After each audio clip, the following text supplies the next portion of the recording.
Hey, what's up, rock stars? It's Rocks with Issa Insecure Review. And this will be for season 4, episode 2. Low-key distant, you guys. Let's get to it, shall we? All right, you guys. Something about the show. The vibe or something, I am just not getting what I have been getting for the past 3 seasons, or should I say 2.5, because the second half of the 3rd season, I was just kind of like, I don't really know. But this season, it just does not have that something for me. Am I the only one that's feeling that? Okay. But, yes, I don't know. Now, but I'm gonna try to just stay positive and open to the show going through its changes. It is only just episode 2, you guys. Now let's get to it. Molly and Andrew, they're leaving the little bar. I think it was Pips in LA. And Andrew gets a call from work, and they were just having a good time. But when he gets a call, he says, I got to take this. So he walks off to the side and he takes the call. And, Molly's just waiting for him to come back. And then when he comes back, she was like, is everything okay? He said, yeah, it was work. And he looked bothered. She was like, do you want to talk about it? And he says, no. He'd rather talk about that cake that she has. Okay, the cake that they're taking home for the night from their little dinner, I'm supposing. But then we see them, of course, having sex, and she's like, take the cake, take the cake. I said, ooh, they are quite a bit of sex. My husband was watching it. He was like, oh, you don't really watch Insecure. So he was like, oh, this is a lot, isn't it? So I guess that's the angle this season. Maybe a bit of shocking, stuff to keep us interested, with all of this sex. Could be. Anyway. Later on, we see Issa and Condola. They're walking down, looks like Market Street or something in Inglewood, just kind of looking at where everything is going to be for the event, the block party or whatever. This is where they're going to set the stage up. This is where they're going to have the vendors, blahdy-blahdy-blue. Okay. And they seem to be back on track. All right. Until Condola tells her that this weekend her and Lawrence are going out of town. All right. And of course, that throws Issa off her square again. She's awkward again. And then she finally says, I don't want everything to be weird between us just because Lawrence. Now, Lawrence is there, all right? Maybe it's because I'm just older, but I just don't know why it has to be that much of a big deal. Maybe we can just get it clear between the two of us that we just don't need to talk about him. Okay, that would have been my approach. Like, girl, it's fine. We were together for a long time, but if you guys are going to be together, that's fine. Maybe I just don't need to really talk about him. I don't need to hear much about him. And I seem like that would have been easier, but nothing is ever really easy with Issa. She's got that annoying quality to kind of just make everything be not easy, but they do work it out. Okay. And they both agree that their friendship is too cool for them to be weirded out about this situation with Lawrence. Now, later on, it's Halloween. Issa has Tiffany and Kelly and Molly over, and they're all dressed up. What was Issa?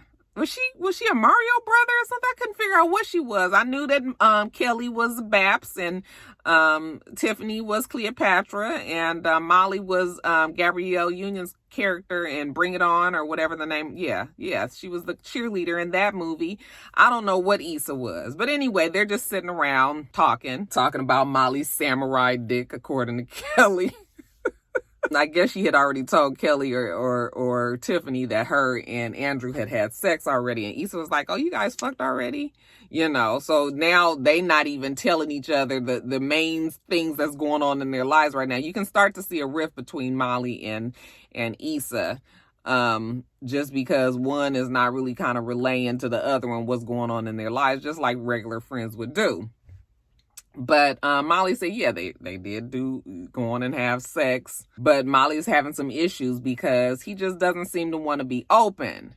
And Issa says, girl, are you starting to look for problems? Because this is kind of what happens with friends. Like sometimes when you are with a friend and you guys have been through so much together, when you don't give each other space to grow. And so What I'm realizing this week, and maybe I was being a little hard on Molly last week, but what I realized this week is we will continue to hold our friends in a certain place. This is the same thing that Molly did to Issa last week. Now Issa's doing it to Molly. Okay. Issa's trying to be mature with this relationship with Condola and this triangle with Lawrence. Okay, so she's trying to still work with her and take the mature route and kind of not try to make it be so messy, even though Molly accused her. Well, this week, now Molly has a legitimate qualm with Andrew because he is kind of closing her off. And now Issa is telling her, like, you always look for a problem. Okay, so that's where you can see where friendships start to suffer because, you know, you're not giving each other the benefit of the doubt of, like, maybe they did learn. You just gonna continue to think that they are the same way that they had been. Okay, so they both are doing it to each other. And we'll see that more throughout the show. So later on, we see Issa.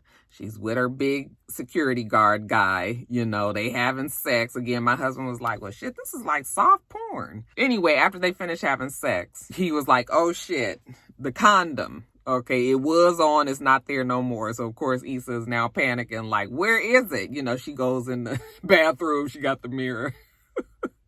You know how you look underneath her down there to see what's what. And when she looks at her reflection in the mirror, she was just like, girl, I'm disappointed in you. She says, I know I'm disappointed in me too. You know how she has to have her conversations with each other. And I knew that condom was going to fall out right on top of the mirror. My husband was like, okay, this is a whole lot. I was like, I promise it's not normally like this. Next day at work, Molly's at work.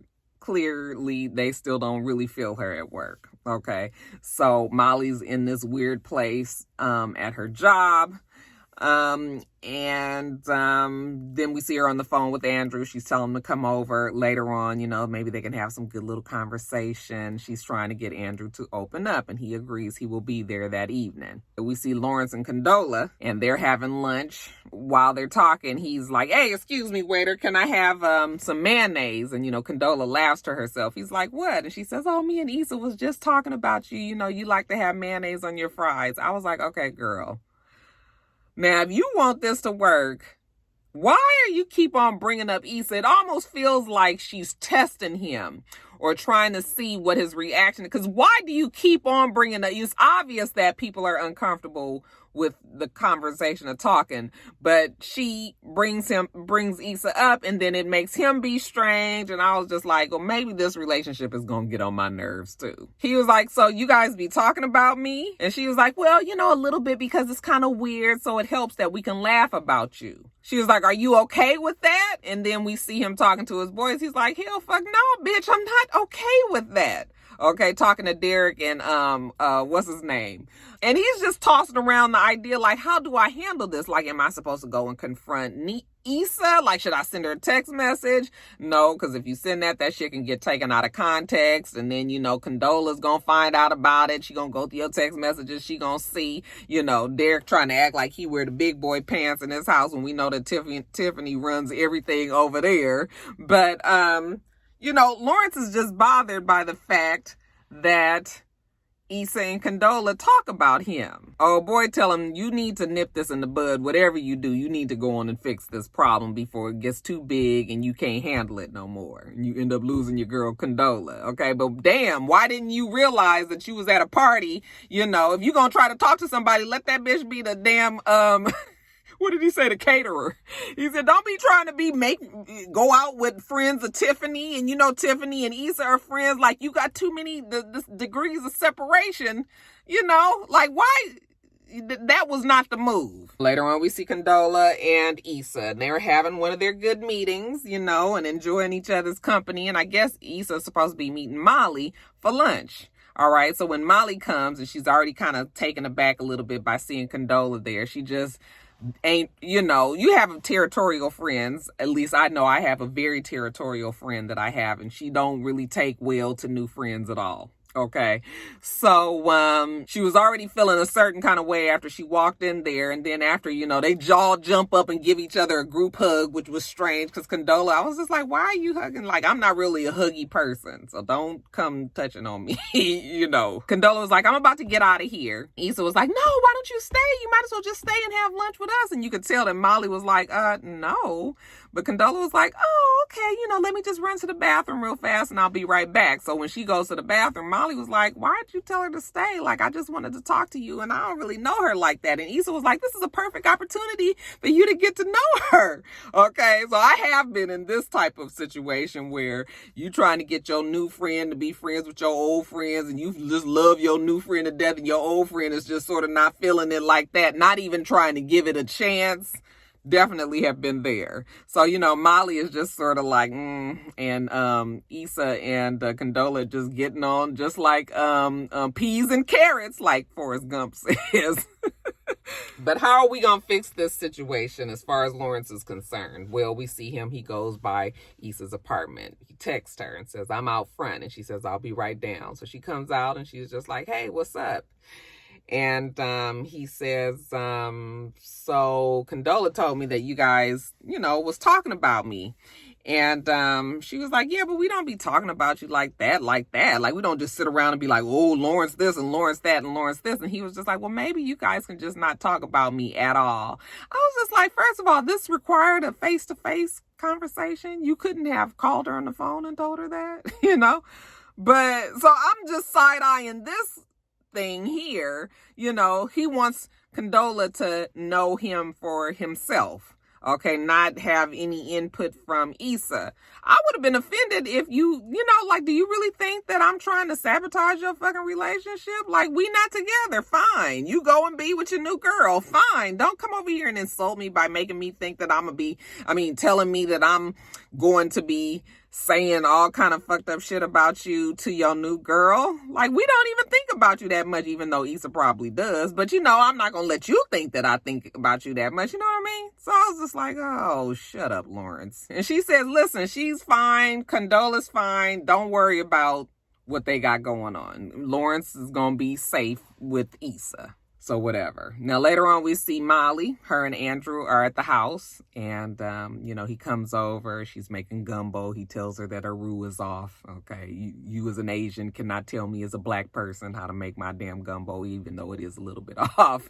They go sit down. They talk, and she's showing pictures of her when she was younger with her family.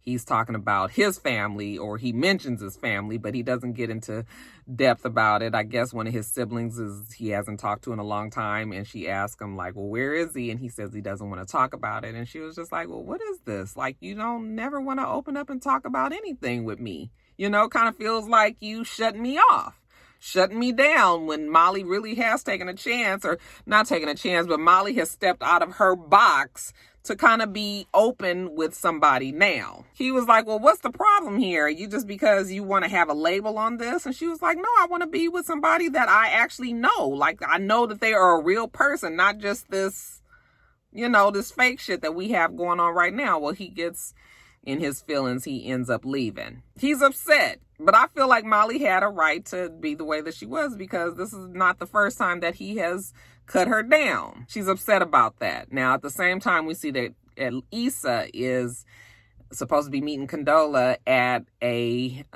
Schoolboy Q concert. So she's at the venue and she's waiting for Condola, and she actually calls Lawrence and ask him, okay, so I'm about to meet Condola. We about to go listen to Schoolboy Q. Like, does she know that you came over to my place and talked to me? Like, can I talk to her about that, or does she not know? He says, yeah, you don't need to talk about that. She don't know.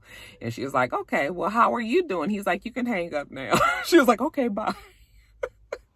Girl, don't get in no conversations with him. See, this is the whole thing. Now, them two are back into conversation with each other. And now they've got a secret between the two of them. Even though it's not nothing, it could be something if Condola finds out and be like, well, why neither one of you guys never even said anything? See, this is how shit gets fucked up, So hopefully, even though I know it's not, but hopefully these three now will leave each other alone and everybody will have their separate relationships with each other and not be in this threesome that they're about to have. But anyway, she goes inside and they're listening to Schoolboy Q, you know, he's performing or whatever. And then Molly tries to call her, but it's loud in there. So she texts her back and says, girl, it's loud. I'm in this concert. I'll call you when I get out. But, you know, Molly is just sort of like, okay, so-called friend, I need her again. And, you know, she's out somewhere, probably with that bitch Condola. None of this is said, but you can just kind of hear Molly's thoughts at the time. She wasn't able to talk to Issa when she needed to. Next day at work,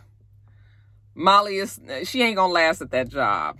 She just not gonna last. Something about, you know, I think she thought that she wanted the big law office, you know, the corporate type law, or the corporate office of a law firm where it's a lot of partners and it's a big thing and all that. But she just cannot seem to find her niche. She can't get her groove there.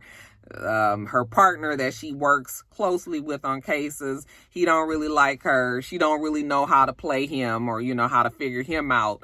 Yeah, that shit ain't gonna work. He confronts her later on after they have a meeting, because he was like, what is going on with you? Like, you need to tell me whatever the problem is. If I'm messing up or if I'm doing something right or wrong, you need to say it. Don't just be like the way you are. And, you know, she apologizes that they've been on the wrong foot. You know, she wants to start over. And he's like, fine. So I don't know what that means. But later on, we see Molly and Issa. They go for a walk. Issa is happy. You know, when they jog by somebody, they hear a person playing one of the artists that she has secured for her event. So she's happy. She's excited. You know, and Molly was like, yeah, girl, you doing the damn thing. And then Molly gets a phone call, and Molly was like, let me just answer this over here. So Issa gives her some space, walks off, and Molly talks to Andrew, and Andrew says, listen, I'm sorry about what happened last night. You know, you were right. He apologizes. She apologizes too. And he wants to meet later on that night. You know, maybe they can talk and try to figure out some things. And she says, yeah, she would like that. So when she gets off the phone, this is another reason why you can see where the drift in their relationship, their friendship is starting to happen. When Issa comes over, she was like, well, who was that? And Molly was just like, oh, just somebody from work. So here goes Molly, not really wanting to share now, because she, one, doesn't really know if Issa's going to be judgmental as she has been in the past, or what, you know, and just not really feeling like maybe she can't be as close to Issa that she is with everything else that's going on. And then when Issa starts telling her how she had to get rid of TSA Bay and how difficult it was, but, you know, he got 2 kids and 1 on the way. Now we thinking about Issa and her bad decisions for men that she always gets herself caught up and wrapped up in. And Molly is looking at her like, oh God, here you go again with your men and your mess, you know, and never making good decisions for yourself. And I think Molly is now realizing, okay, just like Issa did at the end of last week's episode, that there is a problem in their relationship. They aren't really moving forward anymore. There's something happening, you know, and sometimes you and your friends don't last. Some friendships last for a season and some last for a lifetime. And Molly and Issa's friendship might be in that season of change, and they may not be friends anymore. And that happens. You know, that happens. So their friendship may have run its course, just like this show might have run its course, you know, because the energy is never really up on the show anymore. And that's what I was talking about at the beginning of the review. It's just like everything is just sort of like, ugh. And I think that Issa might be preparing us all for the ending of this show. I don't see this show going past 1 more season. If this isn't the last season, I don't see it going past 5 seasons. So maybe this is where we start to see the breakup in their friendship, you guys. All right, you guys, that's it. Let me get off of here, get on back upstairs, get this edited and up to you guys. Make sure that you rate, comment, and subscribe to the channel. I'm itsrox. The channel is for itsrox. Everything else I do will be in the bottom bar. All right. So I hope that you have a wonderful, wonderful rest of your day, and I plan on doing the same. Till next time, rock stars. Bye.